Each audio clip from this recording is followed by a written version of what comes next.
I'm not as young as I used to be, which means I can't treat my body the way I once did. In fact, last year's medical checkup didn't turn out the best, so I decided I needed to change things up and start eating healthier. One of the ways I do that is by making smoothies. But smoothie shop prices can be pretty high, and making them at home always seem like a pain. You gotta pull the blender out, find the right attachments, set everything up, and then cleaning everything is annoying, making it difficult to quickly whip up a breakfast smoothie in the morning. That's why I'm glad to tell you about the BlendJet 2 portable blender. Like I said, it's portable, so you can blend up a smoothie at work, a protein shake at the gym, or even a margarita on the beach. It's small enough to fit in a cup holder, but powerful enough to blast through tough ingredients like ice and frozen fruit with ease. BlendJet 2 is whisper quiet, so you can make your morning smoothie without waking up the whole house.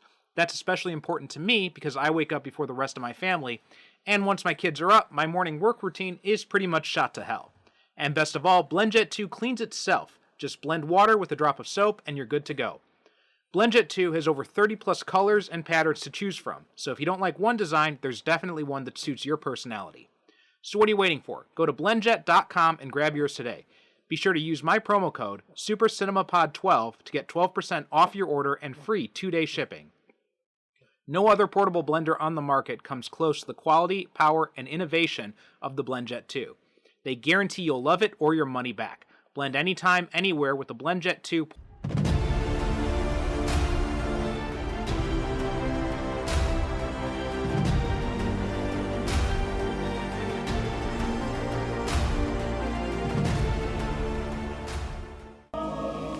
Can I help you?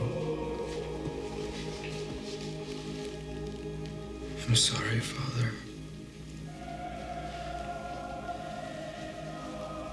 I was just watching. Our doors were open.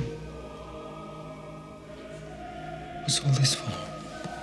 Dia de los Muertos, Day of the Dead. We light candles for our loved ones so they might find their way back to Earth. Tomorrow night we will celebrate. The people will dance and sing, and some will wear masks. Why? Some spirits linger here too long. They become confused, mistaking themselves for the living. They must be frightened away. Santa Muerte, Santa Muerte, no se soporta, no soporta. Santa Muerte, no soporta.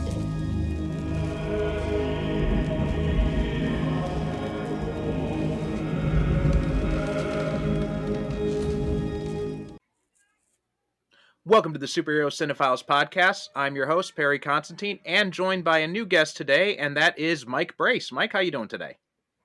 Good, how are you? I'm doing pretty good. Today we're going to be talking about The Crow, City of Angels, the sequel to one of my favorite movies of all time. But before we dive into that, why don't you tell people a little bit about yourself? Okay, great. Yeah, so I have a couple of different podcasts that I do as well. One that's sort of in line and what you have here is called Real Drinks, where me and some friends of mine, we get together every week and we each share a different alcoholic beverage while we talk about movie news and we do movie reviews at the same time, and then we review, of course, the drink that we had that week as well. And and we often talk about superhero movies. That's kind of our main taste as well.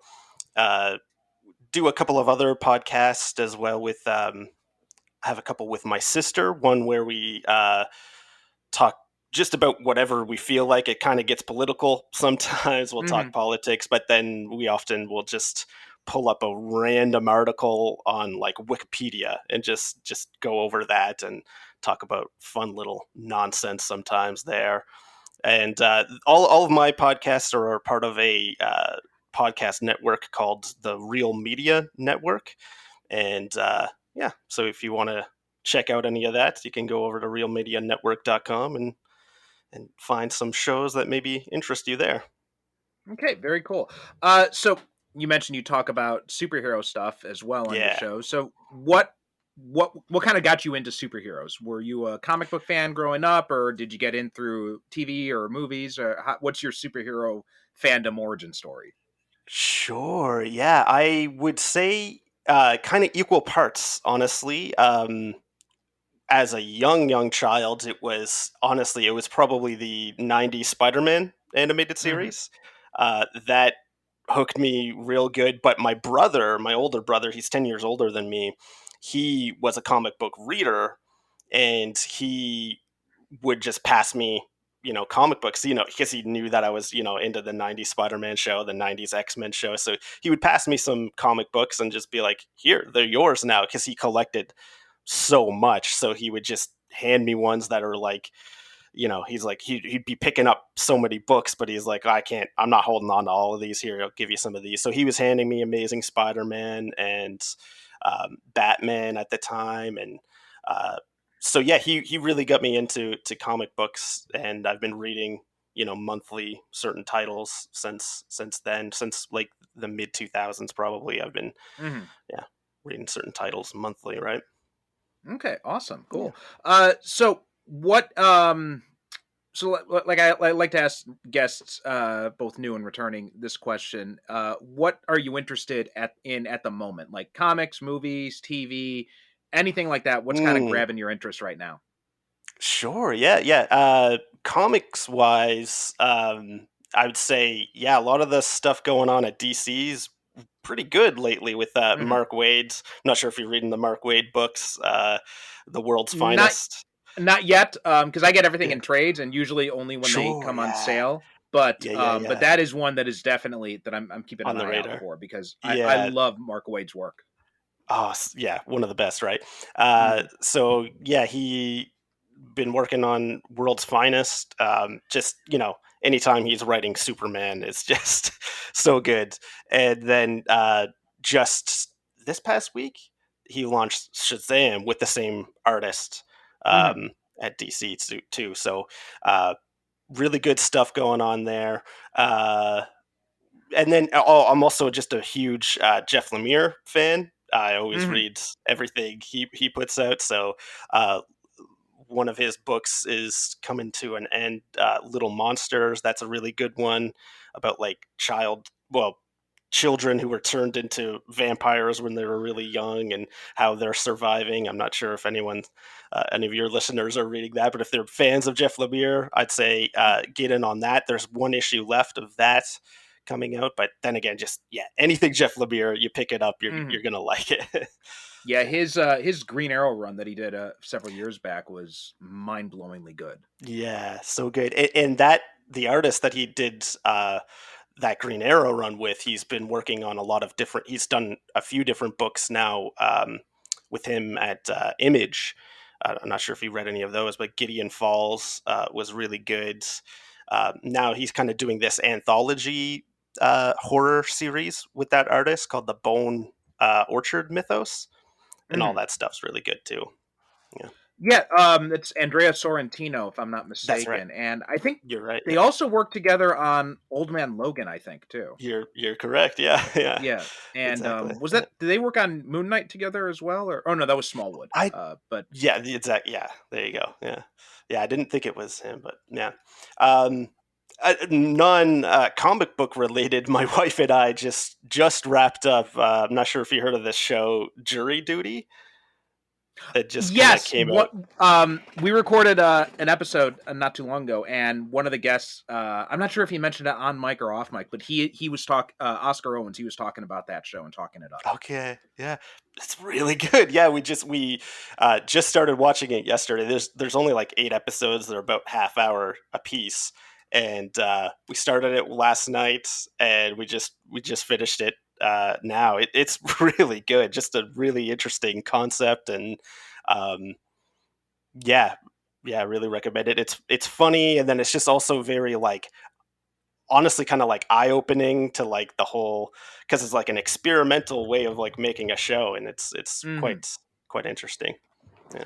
Yeah, it sounded interesting because we were talking about because those guys were on to talk about X2, so we were talking Oh, about James okay, yeah, Marsden because he's in it. that's right. Yeah, Yeah, yeah, and I playing saw the like a trailer, and yeah, playing like a fictionalized version of himself. yeah, So I'm curious to so check it out just for that part of it. Like I'm not usually a yeah, yeah. reality TV guy, but that aspect of it makes me interested in it. Yeah, yeah. What's interesting about it is like it is technically a reality show, but it's so like it's only like one participant is a regular person. Everyone else is Right. actors, and then Yeah. so it's technically a reality show, but it is all like all the moments are like manufactured, which I guess all of reality TV is that Hmm. as well. But this is yeah, this is more in line of like um, an actual sitcom type show that the two of the main writers on The American Office created it, and you can really feel, you know, those roots in the show. So yeah, Yeah. Yeah. it's good stuff. Um, Awesome. Yeah, I'll have to check that out at some point. My thing is, I saw Guardians 3 the other day, and Okay, cool, it was nice. it was it was so good. It was. I mean, Yeah, I saw some nice. reviews like being kind of down on it, and I don't know why because I thought it was just. I also really like two. Like I know there are some people who are down on two as well, but I love both. I loved all three of Yeah. them, and I thought Okay. it does the same thing that two did in that it's very much a Guardians film, but it's also not exactly the same as the ones that came before. So they found a different James Gunn found a different way to approach each one of those movies, and it is like I cried at several points. Like there are definitely points Okay. where I cried. Cool. So fair warning Nice. for that. Nice. No, I'm looking forward to it. Hey, I have a little question. Like I don't want you to spoil anything, of course, but Mhm. um, how like pertinent is say the holiday special that they put out a few months Um, back? Like how important would that have been to the experience? Like is there The only real anything that's thing is the fact that Mantis is Peter's brother, Peter's sister. Like that's the only thing that really comes up from it. But okay, otherwise, okay. there's not really a whole lot of mention. There's a nice little Easter egg. Like there's a newspaper article where it shows that it's. I didn't even notice it at the time, but there's a newspaper article that appears at one point where it says that Kevin Bacon was kidnapped by aliens or something like that. Okay, that's Um, funny. and the credits they show clips from they show stills from all the different movies, and so they also show some Okay. stills from the holiday special, but the only Cool. real thing Yeah. and even that it's not a big plot point, the fact that Mantis and Pete are related. It's Okay. mentioned right at the beginning, so if you haven't watched the special you might be like, wait, when did that happen? But other than that, Mm. Mhm. it's not a big plot point. Okay, cool, cool. Yeah, looking forward to seeing that. I'll be seeing it this weekend for sure. But no, Yeah, that's cool, man. it Yeah, it was a lot of fun. I was worried because yeah. my son had woken me up early that morning, so I was going on like maybe 5 hours of sleep, and I was going to a morning showing, and I was thinking, I'm like, man, I hope I'm not so tired that I fall asleep during it. I Okay, was riveted the entire time, like hooked. not a dull moment Nice, at all in nice. it. Mhm. It, is this something you? How old is your son? Like, was this something you brought him along No, with you? no, he is No. he's like 8, 9 months old now, so he's too young. Okay, My yeah, definitely daughter's not. just over 2. So yeah, they're too young to Okay, get into it yet. sure. Yeah, yeah, yeah. We're starting to I'm starting to show them stuff, trying to get them into it, but they're still too young to really appreciate anything beyond like Teletubbies or Mickey. Sure. How was did you try out the what was the Groot animated? They did those Groot animated shorts. Did you try that with Uh your I daughter? tried, but she didn't Sh- really respond to Nah. it. Like I think Yeah. she likes something with a lot more music in it, and that's a lot more Okay. colorful. Yeah. Yeah. So Yeah. Yeah. she's a little bit too young for that stuff yet. I also Yeah. tried some of the other Yeah. stuff, like You, there's the Spidey and His Amazing Friends okay. one, Yeah. Yeah. with that has Miles Morales and Spider Gwen in it, like the Marvel superhero show squad or whatever it is. I tried a few of those, but she's not Not responding to grabbing them her yet. yet. She does have Mm. a stuffed Groot though that she loves, so Oh, there is cool. that. Cool. So Nice. we're starting on that at least. Okay. I tried. So our oldest daughter is 4, and I tried the Groot series even with her, and she was honestly kind of frightened by it. She's seen pictures of Baby Groot, and she thinks, oh, he's so cute. But then, like, seeing him in motion, I think she wasn't a fan of that. She was actually kind of spooked by it. So I was like, all right, I'll turn that off. Yeah. Yeah. I think starting her off with the Groot's plushie was definitely something that'll help her ease into it. She's also got a Grogu one from Star Wars. So cool. And she now treats them both like her babies. Like she puts them in the stroller and she takes them for walks and everything like that. So she's definitely responding positively to them now after like a year, because I bought those for her like a year ago and she like didn't care about them, and now all of a sudden she's very interested in them. Okay, cool. But anyway, today we are going to be talking about The Crow, City of Angels from 1996. It's obviously the follow-up to the 1994 movie. Not directed by nobody from the first film returned, right? It's obviously Brandon Lee died on set. But James O'Barr, he had tried to work on a script, but he just kept having so much difficulty with it because it kept bringing up memories of Brandon Lee, who he had become friends with, and so they didn't. And so he told the director, Tim Pope, he's like, "I'm sorry, I can't do it, but you have my blessing to do whatever you want." And instead they got David S. Goyer, who this was like one of his first credits, I believe. And he wrote this movie, then ended up writing the Blade films and also the Nolan films and Man of Steel. Also notable for being the last movie that Thuy Trang was in. This was supposed to be like her big breakout into films after leaving Power Rangers, but then she ended up dying in a car crash shortly after, I think. Right. Yes, that's right. Yeah. So anyway, what's your familiarity with The Crow? Because you didn't come to me and request to cover this movie. No. I gave you like a list of stuff I had, and you said, just tell me whatever you want to watch. So I thought, well, I've been wanting to do this one for some time. Because I think it's a mess of a movie, but I think there's some good things in it, and especially some well-intentioned things that didn't quite work out. But what is your history with The Crow, if any?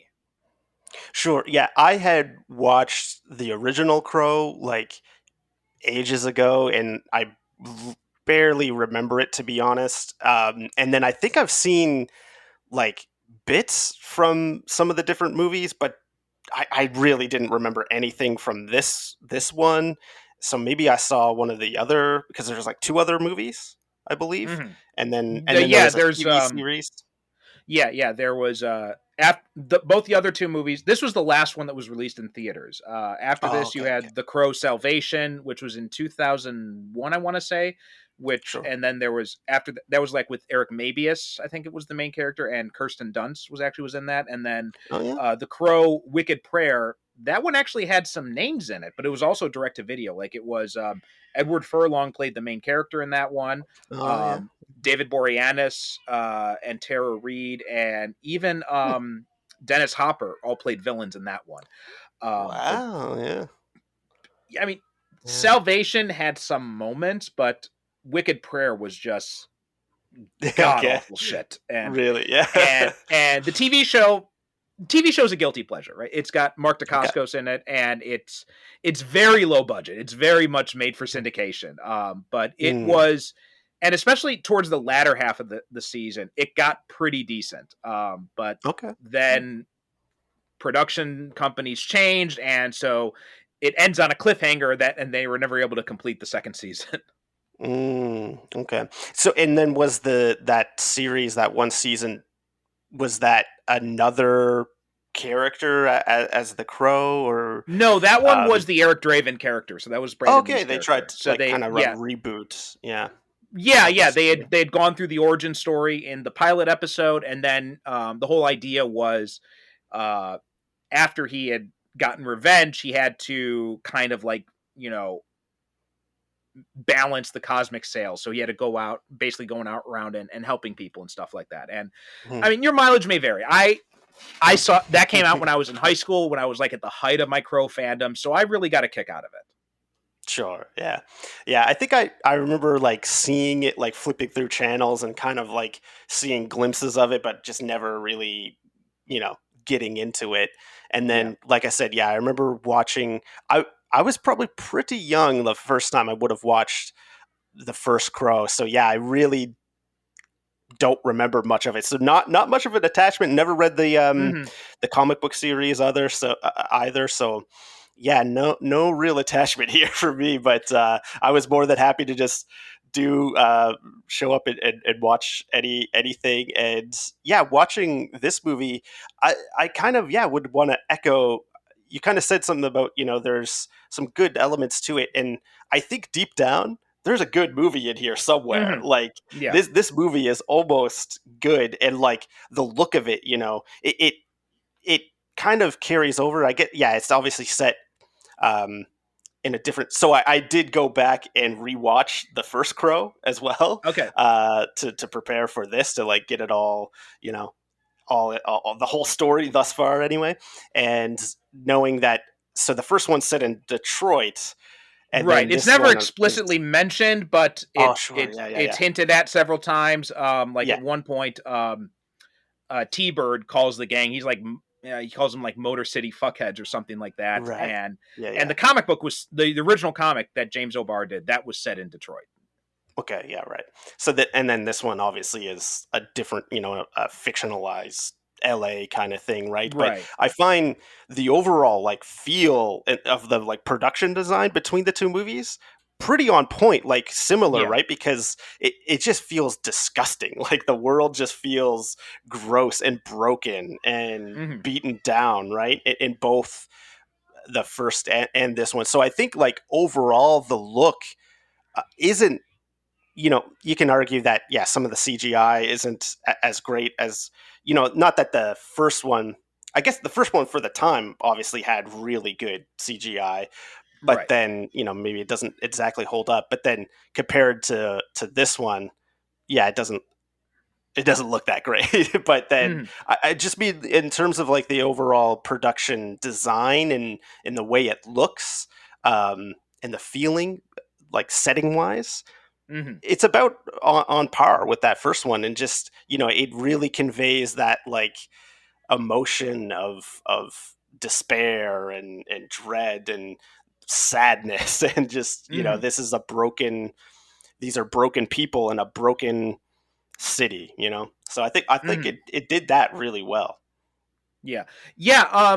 I first saw this. I didn't see this in the theater because I came to The Crow, years after these movies came out. I think it was probably about Mhm. like maybe about like a year or two later is when I first saw. After this came out is when I saw the first movie, and Oh, okay, yeah. then I went and I watched the sequel and was really disappointed with it the first time I saw it. But um, over the years, I've watched it a few more times, and now I also looked into the behind the scenes stuff and read about what the background was. And Mm, this movie, I think it could have been something really good. I think there's still, yeah. I mean, you're talking about the look of it. I mostly agree with you, although I think that they overuse the yellow filters on it. I think they Oh, kind of, yeah, that yes. it's just like Yeah, you could have pulled back a little bit on the yellow, um absolutely. but other than that, Yeah, I do like the look a lot, and I think like yeah, a lot of the designs, like yeah. I think that the way that Vincent was it Perez. Vincent Perez looks in this, like the outfit he wears, the way they did the makeup, the way that his hair is kind of like flared out, almost like crow's wings. I thought all of that looked really cool. Yeah, yeah. I get like for me, because I did watch them like back to back. I was like, I get that you don't want to, and that was like a big thing, I guess, at the time. Like fans were like, don't try to make the same movie, right? Like, Hmm. don't try to make the same, like, don't do the same character. It's, you got to respect Brendan Lee and all that. So I get that they kind of, yeah, went in a little bit of a direction, so I find the face, the paint on the face is a bit, I don't know. I guess they were trying to do it a bit differently. Like it's not as uh, I don't know. It just doesn't seem as refined or Hmm. as well done. And I was reading a bit about the first one, and like I think Brendan Lee was just like, "No, I'm leaving it on," kind of thing, and I want it to have that wore down look. Hmm. And then in this one, it just seems.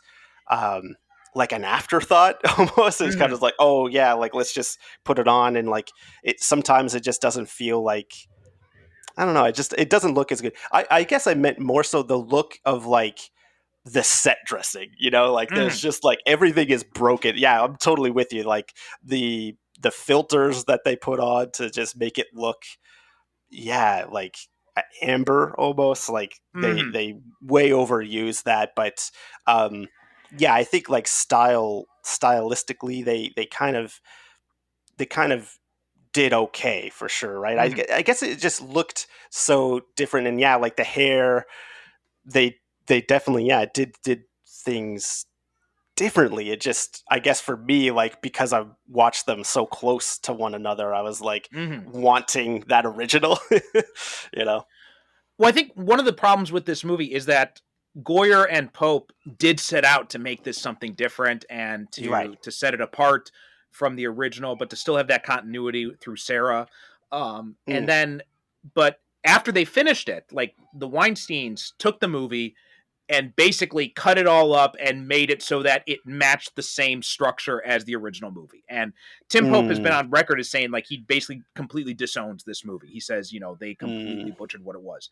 There is a fan edit out there. It's called like The Crow City of Angels Second Coming. Now I haven't seen it, but apparently Tim Pope has said like this fan edit is the closest to what he wanted to do.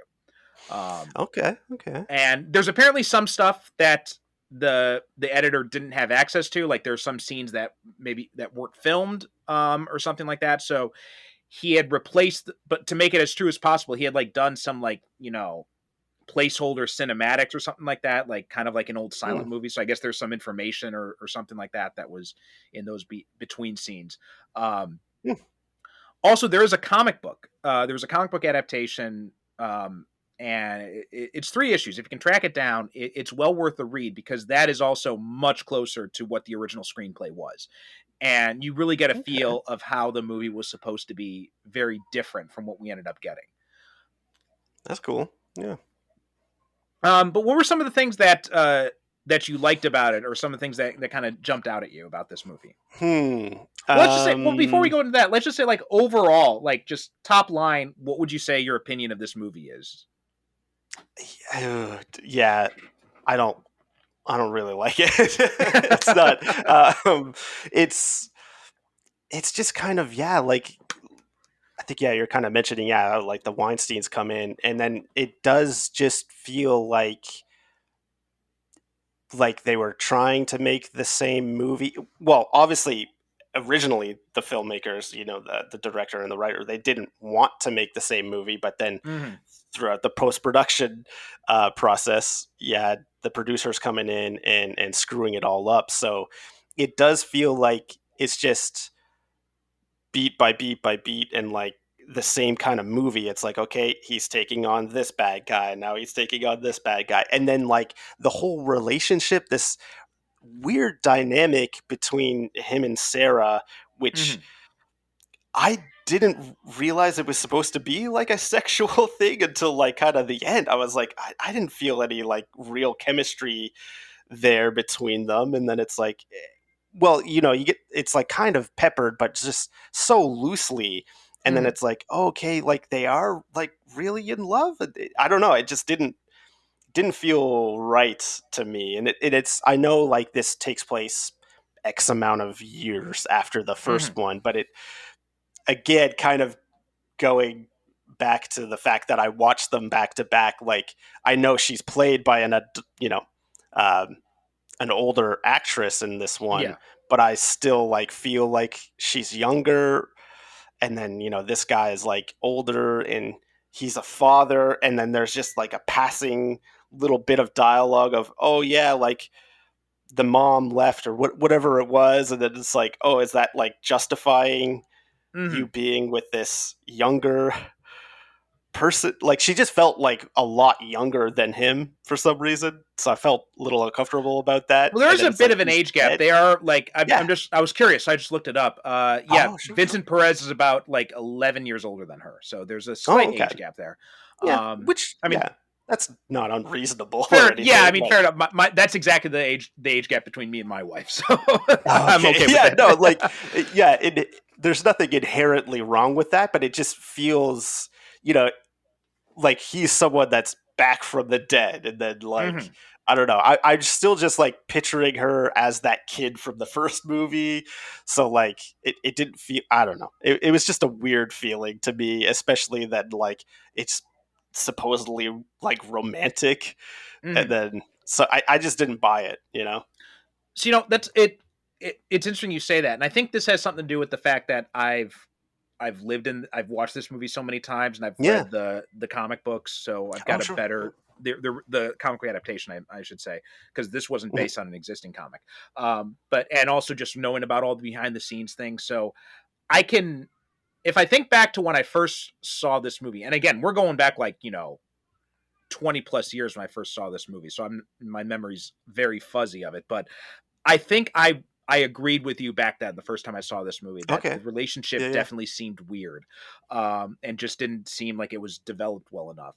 But now Mm. when I watch it again, I think it's just because my mind is filling in a lot of the blanks, and Okay. when I watch it now, I'm like, okay, I can see what they were trying to do here, and I Mm. get the sense that they're trying to say that basically, in a way, I think Sarah's still living with this trauma of having her friends die so young, and Mm. I think that's a big reason why she's drawn to Ash. I think they're trying to play Yeah. with that, like she's trying to, and I think there's a lot of that in there, right? There's this kind of, or maybe this was what the attempt was for them trying to like find replacements for something in their life, right? Like, Okay. Ash mentions Okay. that Danny's mother was a drug addict and she Yeah, yeah. left, and so, and and then obviously his son is gone now too, and Sarah lost Eric and Shelly, so I think both of them, they're just trying to fill that void in their lives, because Sarah seems very,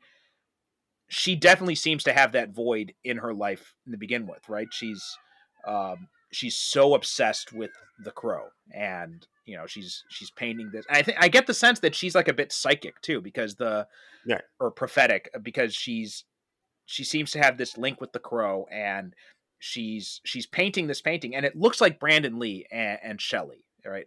And Mm. Sophia Sheena's from the first movie. But then when you get to the end and you see that scene basically mirrored with Ash and her, so I think Mhm. she was kind of seeing the vision of her own death, and she was kind of like filling that in. Um, Yes. Yeah. so I think there's that attempt there to try and make that link, but it's just this movie is just edited to within an inch of its life Yes. that all of that stuff is just completely muddled and lost. Yeah. No, yeah, like when you put it that way, it's like, oh, that's actually kind of beautiful. But like what Mhm. we see is not that. So Exactly. no, Yeah. Yeah. yeah. Well, also you've got well, I'm going to tell you what the original ending was, and this would have made it so much better. In fact, I kind of put this ending in my head when I watch this movie. Um Okay. because the original ending was that Ash does not go back at the end, right? He stays on Earth. And Sarah, at the end of the movie, she gets resurrected as a crow herself. So that was the original ending that was Oh, supposed to happen. In fact, the scene that's when interesting. he falls down and he's in the crowd and he sees his son, and his son says, something along the lines, "If you give up now, we won't be together." That was not Mm-hmm. the original line. What the original line was supposed, and you can tell you can't see his face when he's speaking the line. And the reason is Right. because that's not what the kid originally said. What he originally said was, "It's time to go."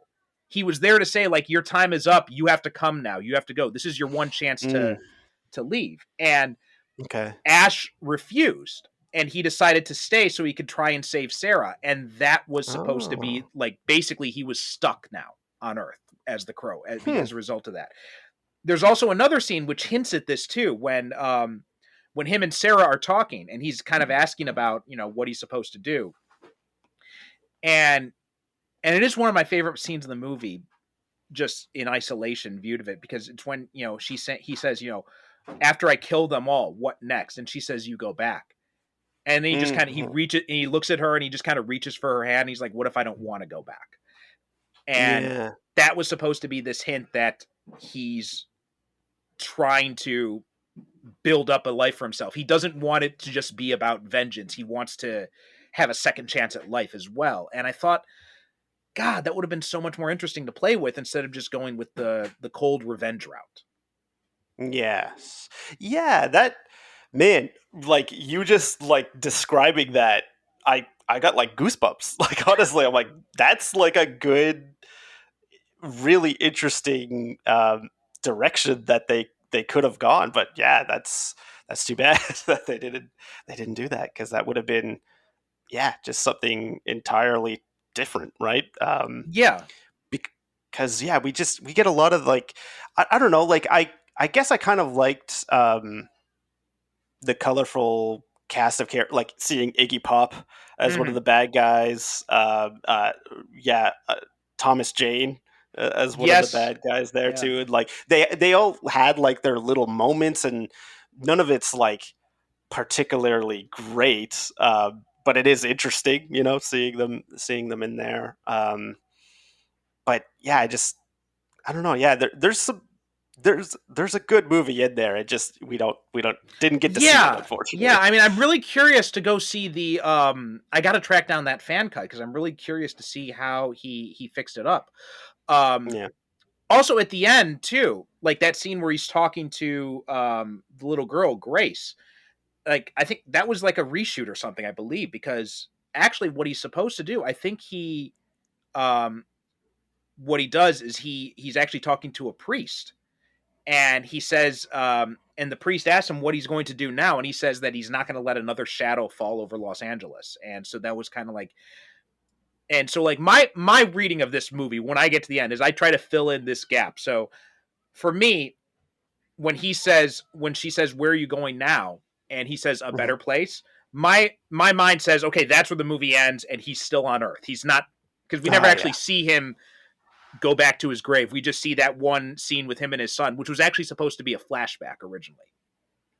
Okay. Okay. Yeah. Yeah. That's neat, huh? Man. Yeah. They really shaved a lot of things out, didn't They they? did, Yeah. That's yeah. that's I too mean, bad. That's too let's talk bad. about some of the villains because you mentioned the villains, Sure. and Yeah. Iggy Pop's a good place to start because Iggy Pop was actually the inspiration for Fun Boy, Oh in the yeah. original comic book. Yeah, because Okay. James O'Barr was a huge fan, was a huge music fan, so he worked in tons of musical references, like Mm. uh, Eric Eric's body was kind of like based on like the design of Eric was kind of based on like Jim Morrison, and also like his hair was kind of based on David Bowie at the time. Um, Mm. and he had used all these references, like Fun Boy was 100% influenced by Iggy Pop, and Iggy Pop was actually Okay. cast as Fun Boy in the original movie, but Oh yeah. there were scheduling conflicts with his touring, so he ended up having to drop out, and then they got Michael Massey instead, Mm. which I Mm. still think was a Okay. great choice. I love Michael Yeah. Massey in that movie, but Yeah. they were able to get Iggy Pop to be in this movie, and he's Mm. probably my favorite of the gang. Yeah, yeah, he has the most, right? I feel like Hmm. they gave him the most material. He's one in it pretty consistently, and he gets to chew up the scenery a good amount of times, which is Hmm. fun. And then I guess seeing like this, uh, yeah, like I think yeah, he kind of had the best material to work with. Hmm. Obviously, it's kind of like a shame how um, it kind of feels like yeah they wasted Thuy Trang, right? Like it's Yeah, yeah. her character. I feel like could have been. It seemed like she was gonna do more, and then you just kind of have this fight scene, which um, between the two of them, and I feel like it's kind of all over the place tonally because there's like moments where he's kind of like playing with her and like Hmm. laughing, and then like there's this moment where like he flips over and he lands on the couch all like nonchalantly, and he kind of does this weird smirk, and it's like okay, and then like later on he's just like having an absolute meltdown and like Hmm. screaming, and it's like what is happening here? Like, it Yeah, seems like they're trying to have this joyful thing, but then he's just, and then it just ends like really abruptly. And I don't know. It felt like she could have yeah. done more. Well, I think a lot of that Not has that. to do because she was the last person cast. Like she was actually cast like Oh, right before filming began. I'm not okay. sure if there Yeah. was another actress that was supposed to play that part, and then she got brought in after. There were scheduling conflicts or whatever, but whatever the case, she was like the last person cast. She came in right before filming, and that fight scene was not originally scripted because it was originally going Hmm. to be something different, but she suggested to the director that they have a fight scene instead. And Mm, um, originally, I think she was supposed to use a sword or something, is what it said okay. here. Um, Yeah. I'm trying to look up exactly what it was, but when they were, and I guess probably it was just it wasn't choreographed very well or wasn't No. shot very well. Yeah. Plus, it could also be just like Edited. the fact Yeah. the editing. Yeah, yeah. Yeah. Um, but I was really keen on seeing Tui Trang in it when I found out that she was in it because it was nice to see her in something that wasn't Power Rangers. And For if sure. she had Yeah. if she had survived, I think it would have been really interesting to see what kind of career she would have had going forward. Yeah. Yeah. Yeah. I just feel like I said, like it seems like they were gonna, because Iggy Pop's character, right? Yeah, he is the most consistent, and then Mhm. it kind of felt like they were gonna do something really because she's the one in the film that actually kills his son, right? So Right. then I think she's the one who shoots the son. So it felt like there was gonna be, I don't know, something more with her, but then it's just this one kind of half-assed fight scene, which just, like you said, isn't shot well. And like, I'm sure, obviously she has the capabilities. Like, it's no fault to her at all. Like, no fault Oh on yeah, her yeah. part, but it's just they didn't utilize her to her full potential, kind of thing, and that's Oh kind yeah. of I mean, I think she's disappointing. got. Yeah, I think she gets a lot of little moments that really kind of show promise, like the scene when they're interrogating the Sarah's boss, the tattoo artist, and Mm, she's almost getting like a sexual charge out of torturing him, and like we get these mm-hmm. little hints to her character here and there, and I'm like, man, I wish we could see more of what they could have done if, or Yeah. maybe it's even in the original work print because they cut like Mm. 30 to 40 minutes out of this movie, out of the stuff that was filmed, and that's without the stuff that they never even got around to filming. Mm. That's a shame. Yeah, that's a shame. Tom Jane is someone too who always kind of surprised me when I see this movie. I always forget that he was in this. um, Yeah, yeah, and in fact, the scene yeah. when he's in the car and the wig falls off, that was not scripted. That just happened by accident. Okay, And that's funny. Tim Pope thought it was so funny and he loved it, so he decided to keep it in there. That's good stuff. Yeah, yeah. Because, well, watching, and going through the opening credits, like you get all three of their names together, and I was like, Mhm. all of these guys are in this movie. I think this is going to be great. And yeah, so see, and then like the first time, you see, well, all the times that you see Tom Jane in this movie, yeah, he's wearing that wig, and it took me a while to realize. I'm like, oh, okay, that's him. He's wearing this wig this whole movie, and so again, like, could have been a really interesting character. We just don't get to see a lot of that, right? I mean, Right. you just see him jerking off in a peep show for a bit, and then he's dead, and it's like, okay, I sure, did like how Ash goes after him in the peep show booth, right? And how yeah, he runs out of tokens, and then he's trying to get another one in there, and he's getting ready to jack off again, and the light comes on, and then it's just oh Ash yeah, there, and he's like, "Do you want me, yeah, baby?" yeah, yeah, yeah. It's could have again. This movie could have been good. I just really don't like the pacing, and yeah, I found a lot of the like, I don't know, just it just doesn't work for me. I don't know. Hmm. Could have been No, no, better. I totally get that, and again, I'm kind of become a defender of this film because of everything I Sure. learned Yeah. about it and the fact that Yeah. Yeah. Yeah. there's a good movie in here. It's just you got to dig a little Yeah. bit and you got to fill in some blanks. You got to do some mental exercises, but there is a good movie somewhere in here, and I do encourage people if you can find it. Yeah. I don't encourage piracy, but you know what? If that's the only way you can get it, maybe try to find a download of the comic book adaptation of this because it's actually much better than this movie was, or than Okay. that this cut of this movie was. Right. I'm also Yeah. planning to look up Fan. that fan edit too, Mm. but also I thought Sybil was kind of interesting. This is kind of one of those things where it seems like it was um, maybe supposed to be something different, or maybe supposed to be a connection to the first film. Because if you remember in the Hmm. first film, Maya, Top Dollar's Bai Ling's character, Top Dollar's sister slash lover, Hmm. she Yeah. Yeah. she ends up getting her eyes pecked out by the crow before she Yeah. falls seemingly to her death. Um, and I'm not sure if this is true, but I think one of the things that I'm not sure if I'm conflating stuff I've read about behind the scenes stuff, or if I'm just working through fan theories or what. But I always got the sense that it was maybe that was originally supposed to be Maya in that role of Sybil as the blind seer, but Mm. um, Okay. obviously that's not it, because she's very different actress, not even Asian, and she's obviously much younger than she's about the same age as Mia Kirshner, I think, so couldn't be the same one. Mm. Mm. Yep, that would have been pretty interesting, though, wouldn't it have? Yeah. Yeah. Yeah. Hmm. What did you think of Judah Earl, Richard Brooks's character, the main villain? Yeah. Yeah. Um, that guy just like not much to him, right? Like Mm-hmm.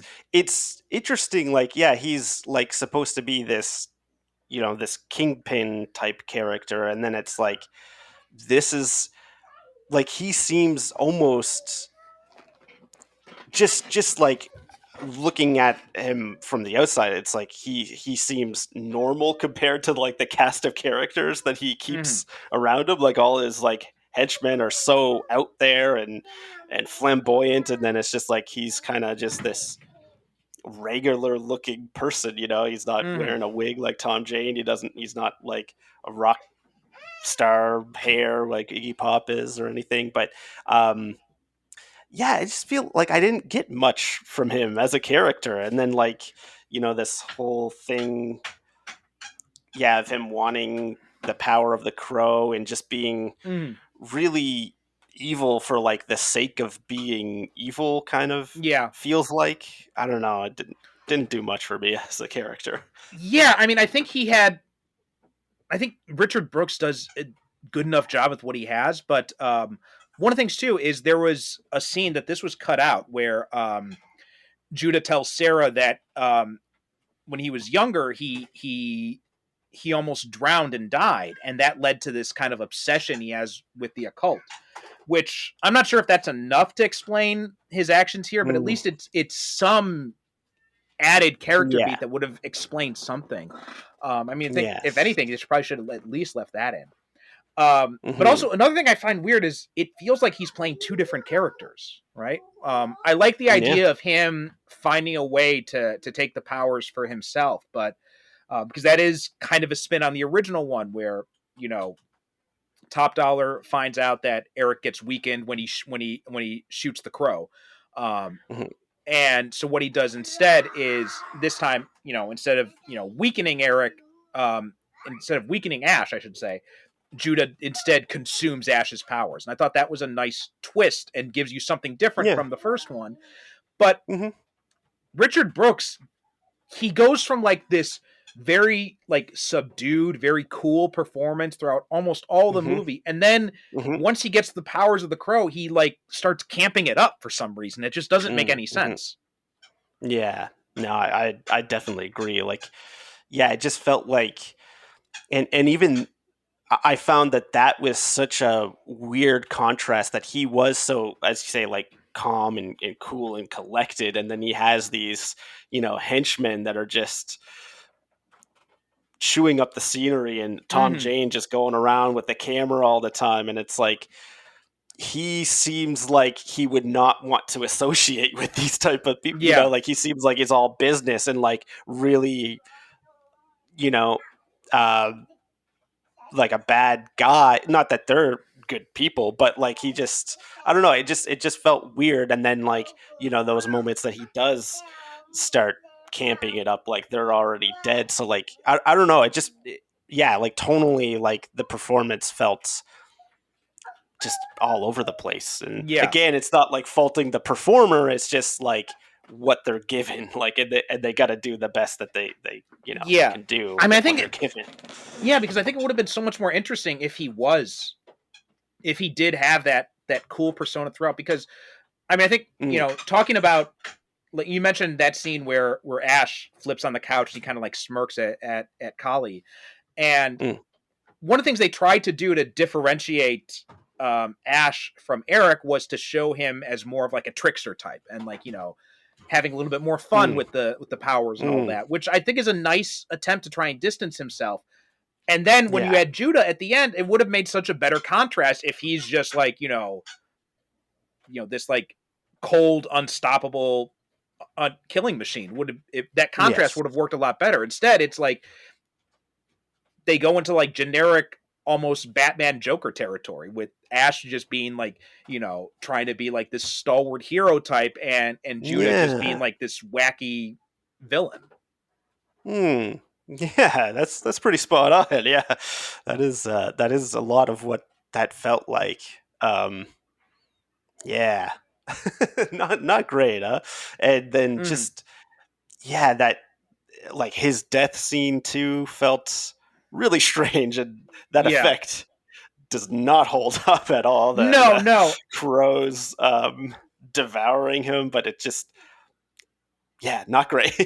There's also not really a sense of how that comes about. Again, I think this might be something that is a hint to something that maybe had been cut out earlier, but we had never seen any sign that Ash has this kind of control or like that, or this deep of a Mm. link. In Yeah, fact, one yeah. of the things that was supposed to be in the film is I think Ash is actually supposed to transform into the crow.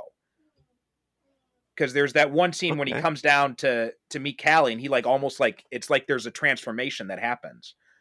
I think I'm remembering Mm. that correctly. But yeah, that was Mm. one thing that was supposed to be is he was supposed to be able to like transform or something, which is an odd thing to do. I'm not sure if I really like Yeah. that, but Mm. um, one of the things too that he was supposed to. Yeah, here's one of the scenes that was cut. Ash changes from a crow, then reverts back to human form when he goes down to Callie after throwing her out the window. Callie is still alive and slowly dying after being thrown out the window. She then begs Ash to kill her quickly, but he refuses and leaves her to die slowly. And then I Oh. think this isn't mentioned here, but I think like there was like some other people like some who saw her and then like came over to like finish her off or something like that, or did Okay. worse stuff to her. But there Mm. was a hint that there's some other stuff that was to happen, which also would have been interesting because it would have shown this harder edge to Ash, compared to Yeah, that's because Eric was much bold. more because Eric in the first movie he was brutal, but he wasn't torturous, right? No, yeah, So I think deliberate. yeah, yeah.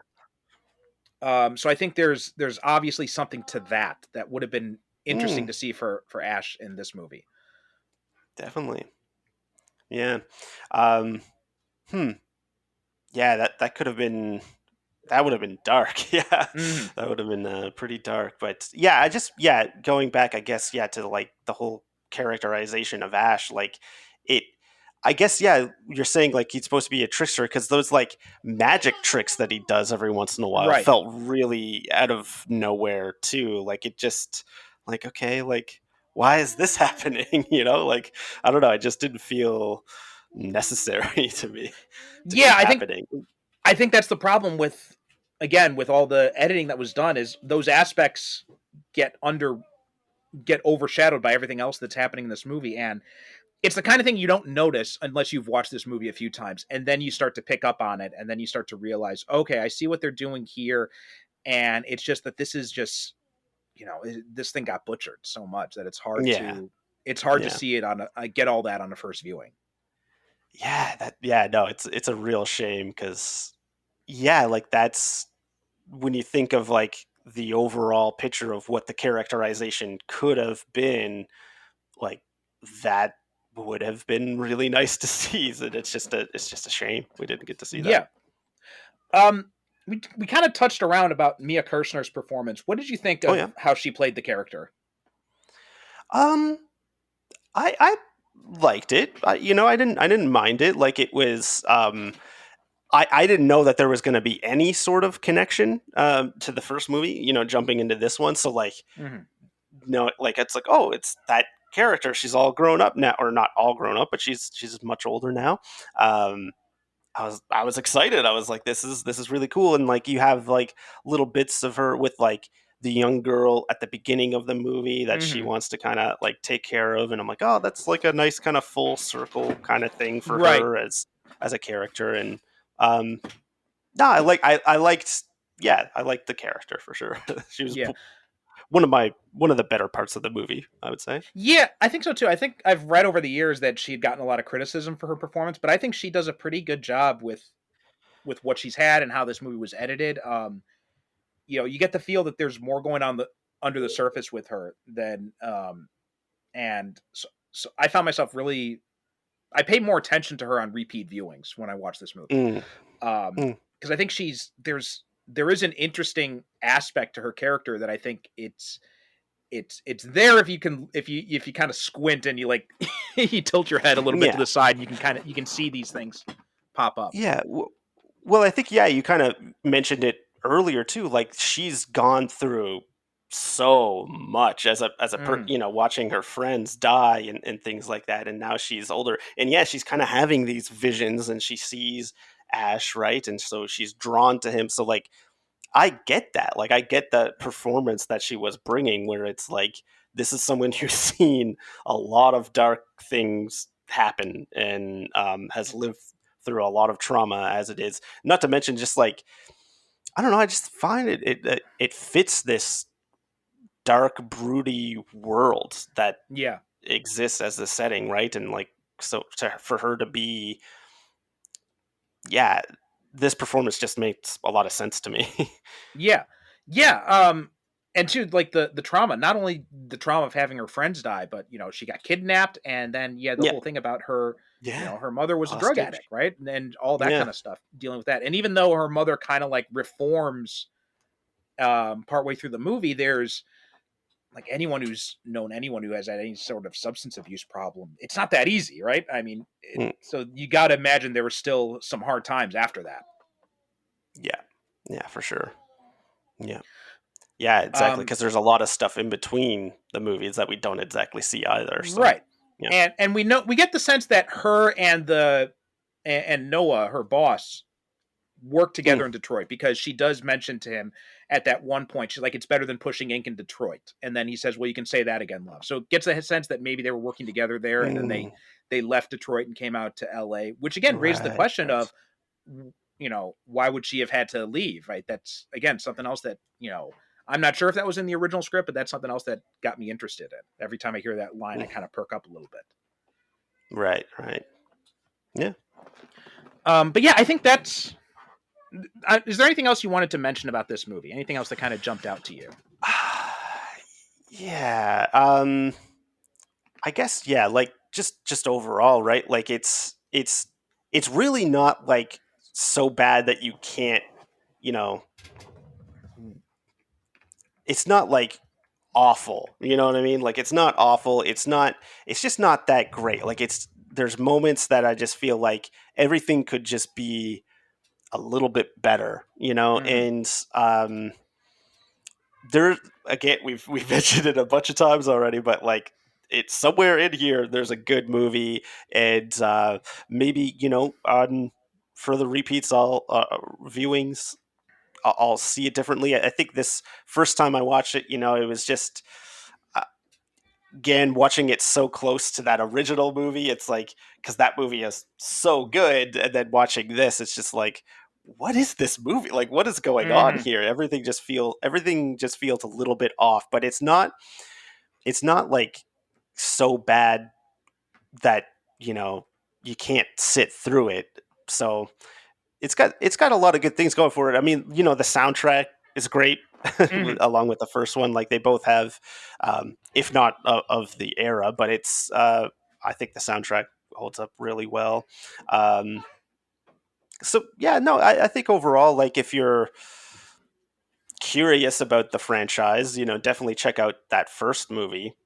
you won't, regret watching that. And then just be aware that, if you're going into the second one for the first time, be aware of those behind the scenes drama of what, Yeah. not behind the scenes in post production. There was a lot of Right. meddling, it seems, right? So Yeah. just be wary of that. No, I'd co-sign all that. I would say, like, if you've watched the first movie, if you're a fan of the first movie, I think this one is worth a watch. I think it's certainly better than the sequels.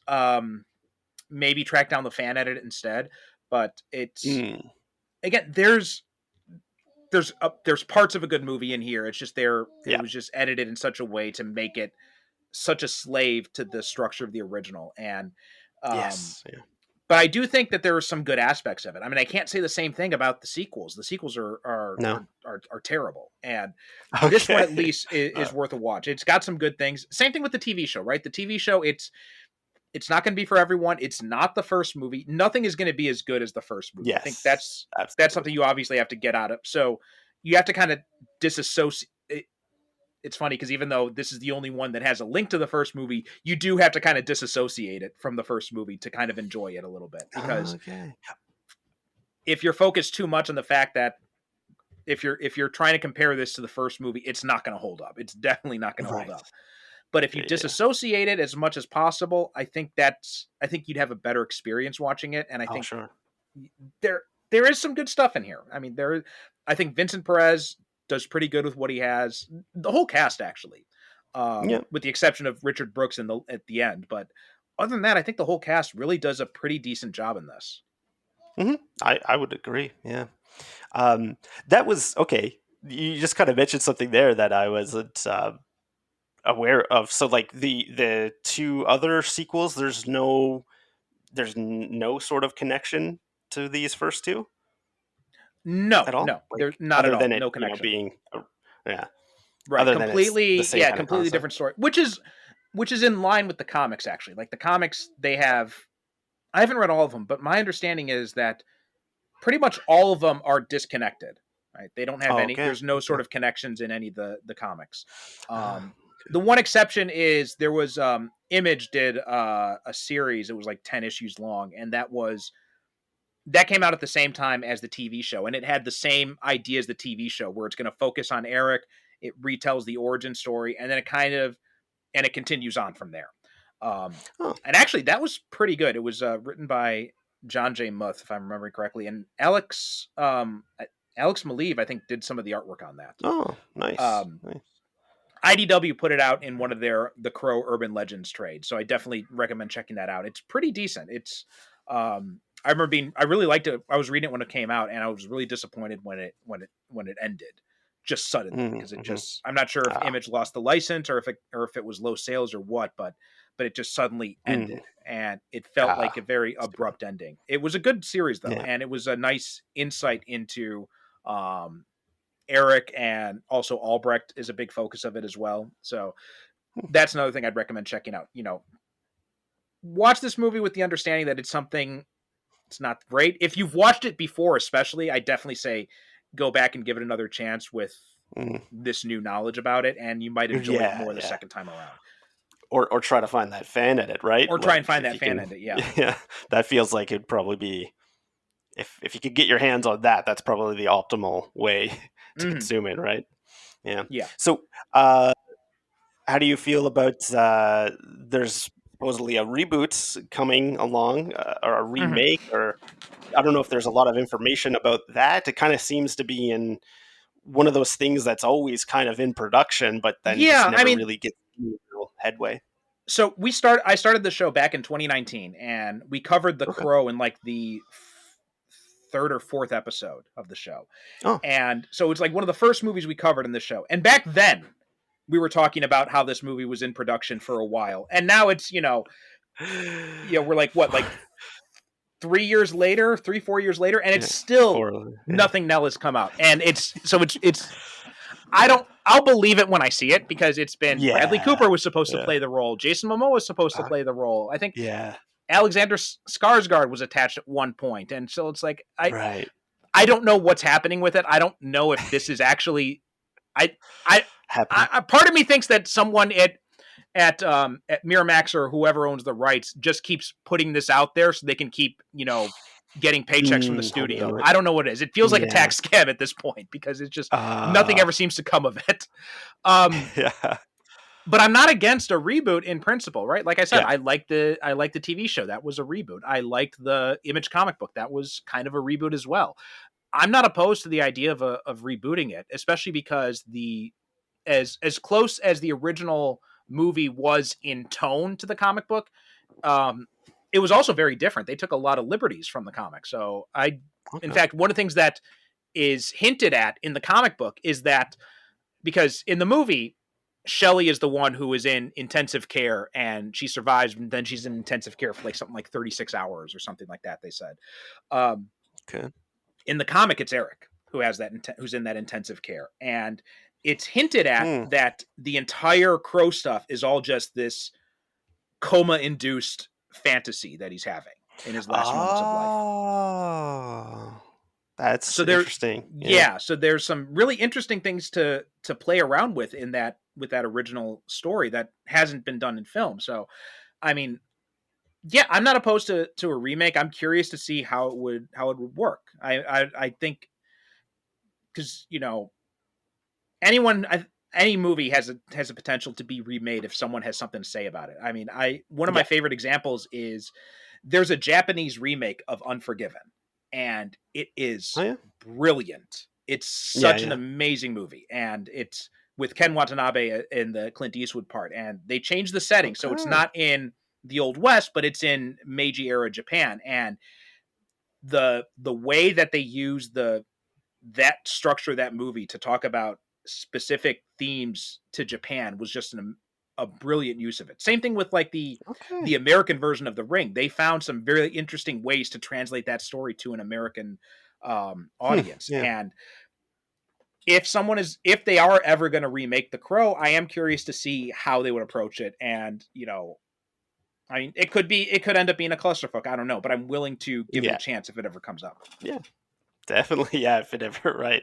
It's just one of those things. Yeah, that they keep every at least once a year you hear something about it, right? And it's just like, all right, let's do something. When did that Japanese Unforgiven movie come out?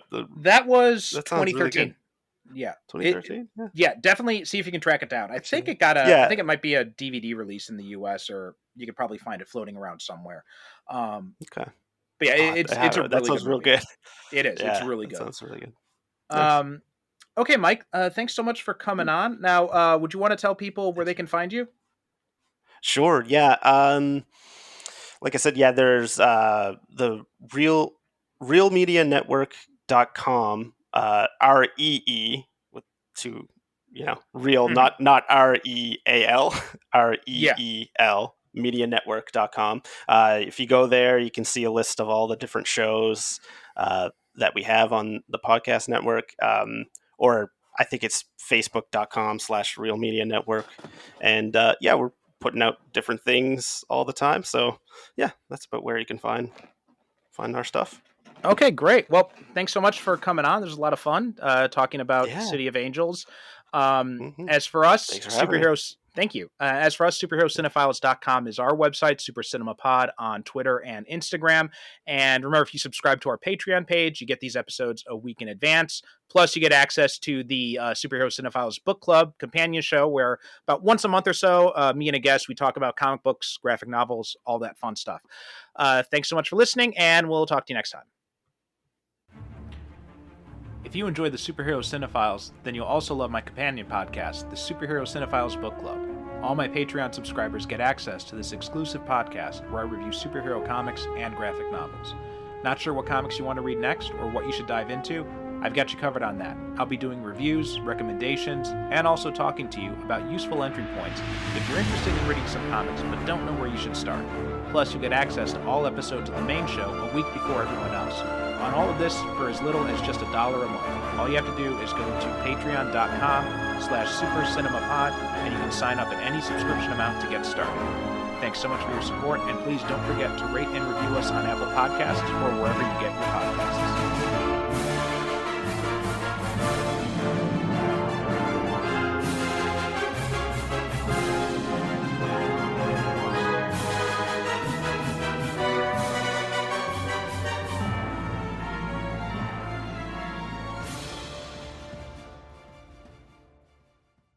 thank you for listening. And as always, good night, good evening.